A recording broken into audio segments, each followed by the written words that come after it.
As any frequent watcher of my channel will already know, I'm not the biggest fan of Disney trying to make their villains sympathetic. In fact, I've made it clear on several occasions that I think bad guys, whether they're from a Disney movie or not, are usually better off just being evil and not being put in a tragic or sympathetic light. But this does go even more so for Disney, because not only are they a company famous for making some of the most evil and entertaining villains in movie history, but as I've gone over in countless videos, their few attempts at more sympathetic villains have not worked out. But that being said, even I will admit that there is one villain that stands out from the rest when it comes to making the audience actually want to see them redeem themselves, with that being Long John Silver from Treasure Planet. And today, I'd like to do something different and go over what Disney did right with this character that their other attempts at sympathetic villains did wrong. And needless to say, there will be major spoilers for this movie and a few others ahead. So in case you don't want to know what happens, you shouldn't proceed with this video. This will be the only spoiler warning I'll be giving out. Okay, so to start off simply, the best thing Disney did with Long John Silver that they didn't do with their other attempts at sympathetic villains is that he's never shown doing or saying anything horrible or outright villainous. I mean, there's plenty that he's implied to have done, but none of it is ever shown or elaborated on. So it's really up to the individual viewer to decide just what he was like before the events of the movie. And this even extends to things within the film itself, such as the death of Billy Bones. Though one can assume he's responsible for the injuries that caused him to perish, it's never outright stated, and for all we know, his injuries could have been completely unrelated to him or done by members of his crew without his knowledge. And it's this uncertainty and a lack of unforgivable deeds on his part that go a long way in making him easier to sympathize with and root for. Because as I already said in my video on unlikable characters, which you can find a link in the description to, it's what the audience sees a character do that leaves the biggest impression on them. Even if it's outright stated they did bad things, that's not going to mean as much as actually seeing them do it. That's even why Jim's father is a much more hated character than Silver or even Scroop. Because while Silver may be a pirate that's implied to have killed and done other bad things, we never see him do any of it. And moreover, he shows himself to be a man of some morals and honor. While Jim's father, on the other hand, is only ever stated to be neglectful, and the audience actually sees him abandon Jim, which makes it a lot easier to hate him because we actually see it with our own eyes and what it does to Jim. And this is what makes the likes of Professor Callahan or Narami a lot harder to sympathize with, because they're outright depicted as doing some pretty bad things and don't show too much regret for any of it. But just because they have a tragic backstory, the writers expect the audience to immediately sympathize with them. But as the likes of Lotso have proven, just because a villain has a sad backstory does not excuse their behavior if they take it too far, which both those characters arguably do, at least to some members of the audience. My point is, these characters are actually shown saying and doing some pretty terrible things, and then do the bare minimum to make up for it, because it's assumed that their backstories will automatically make the audience want to see them redeemed without them having to actually work for it. And that's another thing about Silver. The writers never excuse his more questionable actions. Instead, he's depicted as a human being with a kind, compassionate side and a very brutal, cutthroat side. And just because his better nature starts to come through doesn't automatically erase all the bad he's done. Because in the end, he still has to work hard to redeem himself. And even then, he pretty much does it only in the eyes of Jim. And really, the need to keep Silver from crossing the line in order to keep him sympathetic is very apparent in some changes they made to his character from the book, because all these changes end up putting him in an even better light than in the original novel. So as a result, and unlike those aforementioned villains, it doesn't feel like the writers are making excuses for him, and instead that the character has a genuine chance at redemption, because the conflict within him over his obsession to find Flint's treasure versus his growing care for Jim is made extremely apparent. And because the writers do such a good job of showing that, the audience wants to see his better nature win out in the end. Because just like how he tells Jim he has the chance to do great things, it becomes pretty apparent that the same applies to him if he just let go of his obsession and thieving ways.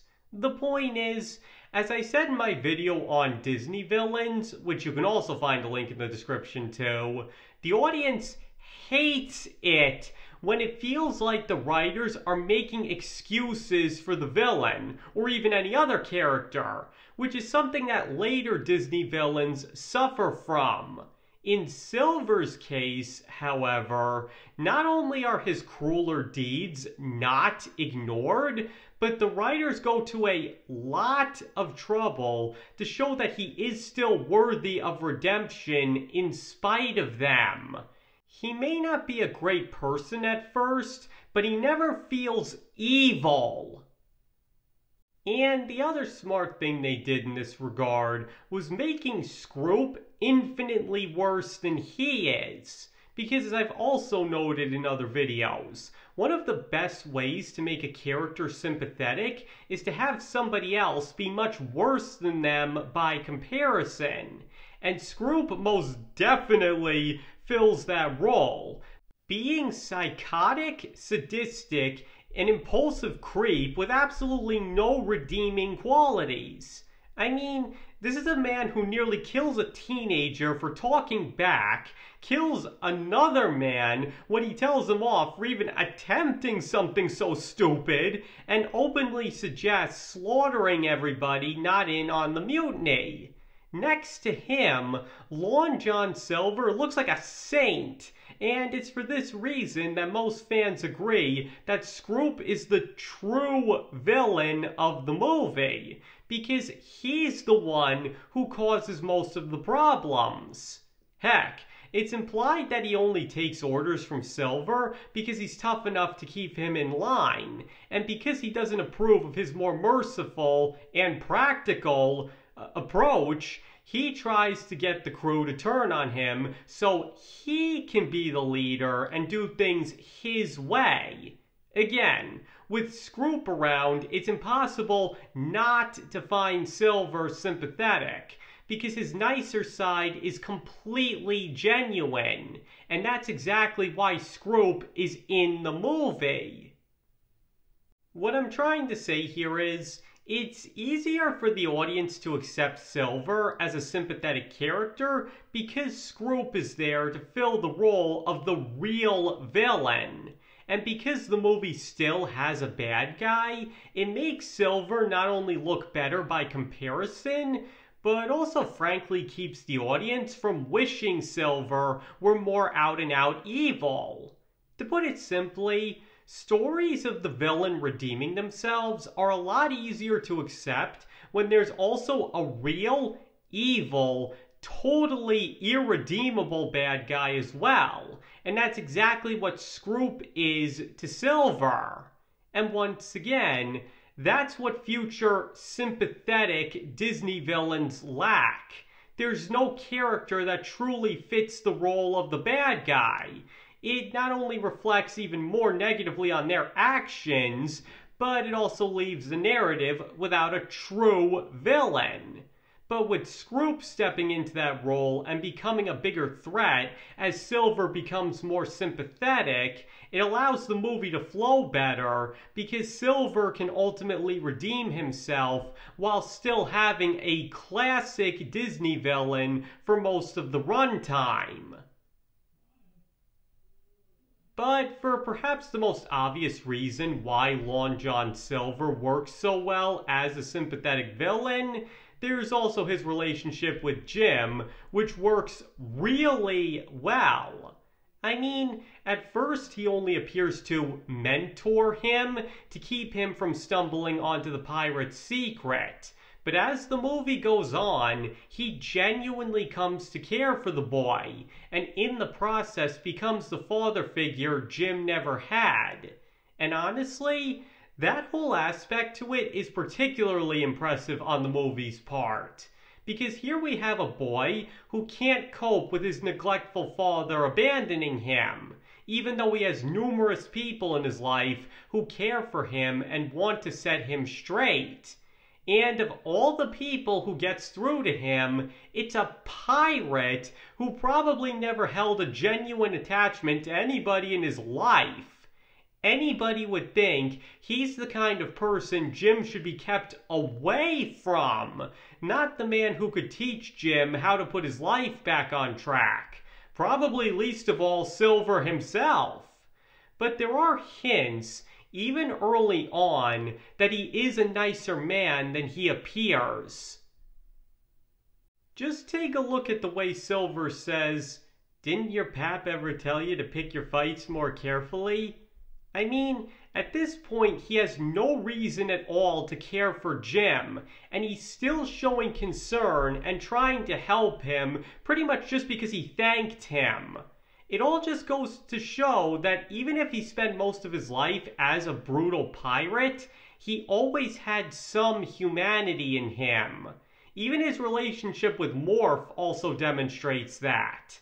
Honestly, what Silver may have very well needed was the same thing Jim did, which was somebody who would understand him despite his faults.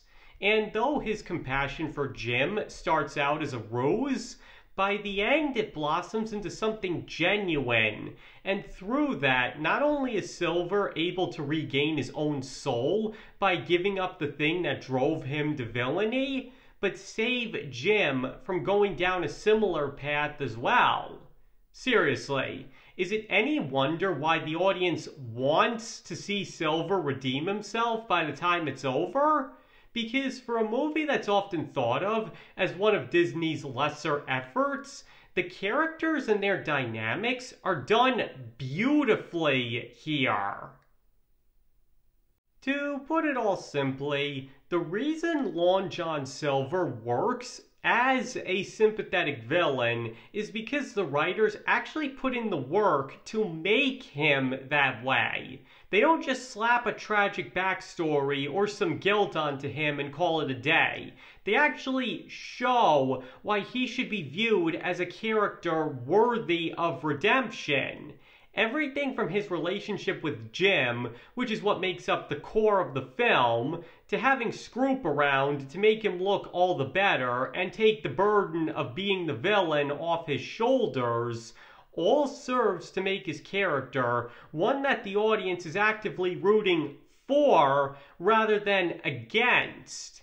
And because his relationship with Jim is done so well, it ends up being one of the rare times in a Disney film where you truly want to see somebody who started out as the bad guy redeem themselves. And honestly, if Disney was really that committed to making their villains sympathetic, then they should have taken more cues from the way Long John Silver was written. Because if there was ever a character to get that template right, he was it. Alright, I think I've more than made my point. So now I'd like to hear from all of you. Do you believe that Long John Silver is the only sympathetic villain Disney has ever gotten right? Or do you believe he was just as badly done as the others? Or, alternatively, do you believe Disney hasn't had any problem with their sympathetic villains? Please let me know whatever you think in the comments below. Because, as I always say, you do not have to agree with anything I said in this video if you don't want to.